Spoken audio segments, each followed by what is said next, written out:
యావత్తు భారతీయ సినీ పరిశ్రమ గర్వించే విధంగా ఆస్కార్ అకాడమీ వారు ఈరోజు ఆర్ఆర్ఆర్ చిత్రంలోని గ్లోబల్ స్టార్ రామ్ చరణ్ గారి యాక్షన్ విజువల్ను ట్వీట్ చేసిన విషయం తెలిసిందే.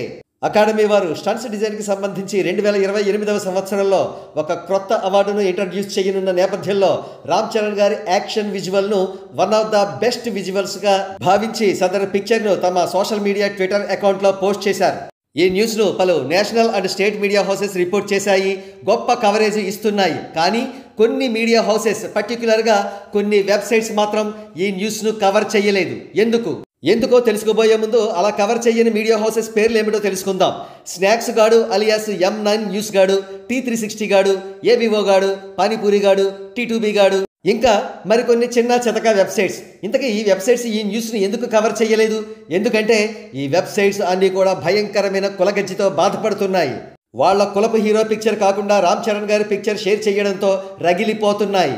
అంతేకాదు ఇలా ఆర్ఆర్ఆర్లో రామ్ చరణ్ గారి పిక్చర్ను అఫీషియల్గా తమ ట్విట్టర్ అకౌంట్లో అకాడమీ వారు షేర్ చేయడం ద్వారా రామ్ చరణ్ గారే ఆర్ఆర్ఆర్లో మెయిన్ హీరో అనే అంశానికి స్టాంప్ గుద్దినట్టయింది.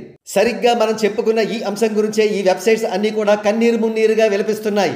ప్రస్తుతం ఆయా వెబ్సైట్ ఆఫీసుల్లో శ్మశాన వైరాగ్యం నెలకొని ఉంది.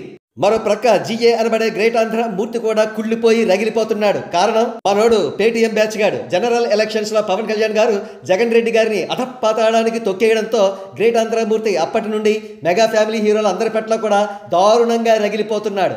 అయితే అరచేతిని అడ్డు పెట్టినంత మాత్రాన సూర్యకాంతి ఆగుతుందా? గ్లోబల్ స్టార్ పవర్ కూడా అంతే.